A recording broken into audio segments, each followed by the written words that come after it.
When COVID-19 vaccines start to arrive, the Philippines records a 5-month record high in infections. The OCTA research group has expressed concern over the uptick in cases, saying the pandemic situation is getting worse. AstraZeneca shots have been rolled out in various parts of the country, with more doses expected to arrive on Sunday. But even during the rollout of jabs, the World Health Organization is warning countries against relaxing measures. And Pope Francis held a historic meeting in Iraq, which some say is his most dangerous trip yet.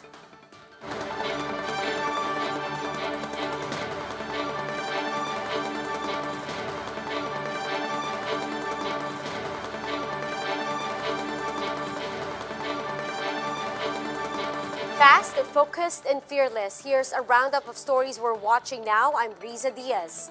The OCTA research group has flagged the rising cases of COVID-19, saying that this is an indication that the pandemic situation, particularly in Metro Manila, is definitely not good. Speaking to us earlier, Professor Guido David of the research group said the coronavirus may be accelerating its spread to more areas. David added that the new variants are posing a significant threat this time, which may affect our health response.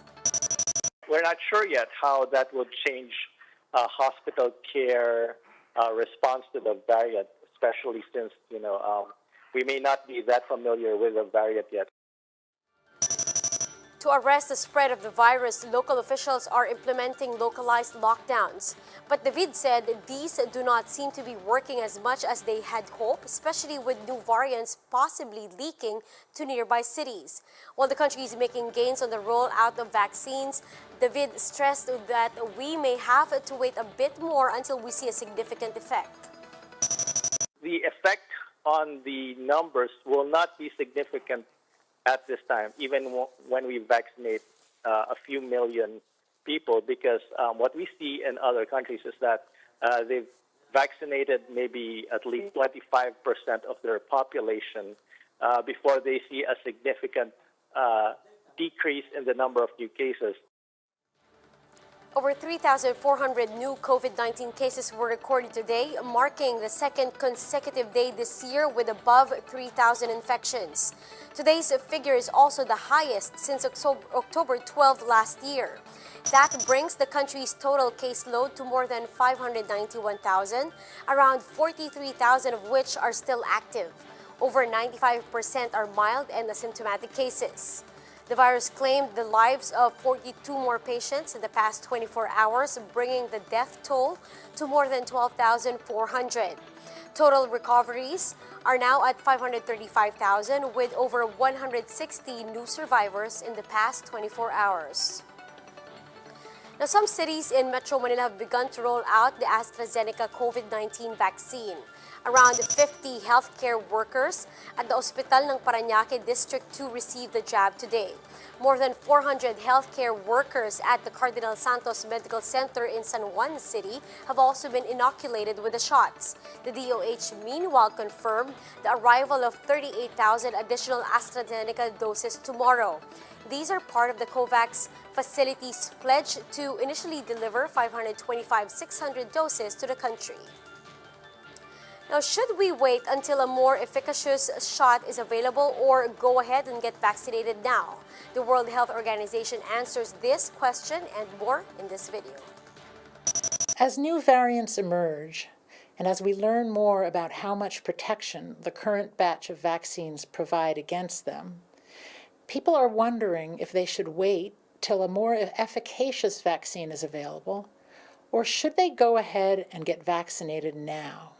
The good thing is there are lots of vaccines in development, but currently there are only a few that have completed clinical trials and that have had regulatory approval for use in countries. The good thing about all of these vaccines which have been approved is that they offer a lot of protection against severe disease, hospitalization, and death. And that's what we want. We want to reduce deaths. We want to prevent people from getting sick and going into hospital. We're still learning how effectively these vaccines protect against mild disease or asymptomatic infection. With the variants that are being described from different countries, people are asking these questions because there's some data coming showing that vaccines may be less effective in preventing against some of these variants. However, even in those countries, all of the vaccines that are approved still are very likely to protect against severe disease and hospitalization and death. So what's really important now is for people in countries who have been prioritized, who are in those risk groups, the health workers, the frontline workers, the elderly, and others who've been prioritized, must get their vaccines, because what we want is to prevent people from getting really ill or dying from COVID-19. In some cities, serological studies have revealed that about half of the population has antibodies. Does this mean that these places, these cities, are approaching herd immunity? And should people relax the precautions in these places? So WHO has been keeping track of these seroepidemiological studies, and at last count, there were almost 500. And if you take them all together, less than 10% of the world's population actually has antibodies to this virus. Of course, in some settings, like particularly in the very high-density urban settlements, there are pockets where 50-60% of the population has been exposed to the virus and has antibodies. But that doesn't mean that the whole city or the whole province or the state or the country is now achieving herd immunity. The same individuals who are living in that community, the moment they go outside to a place where there is less of herd immunity, and if they don't have antibodies, they will then become susceptible. The only way of achieving herd immunity at that scale is through vaccination. And that's what we're focusing on now through COVAX, to get vaccines out to all countries, to vaccinate populations as soon as possible. Till that happens, we need to continue to take all the precautions that we've been advised to and that we've been doing for all these months.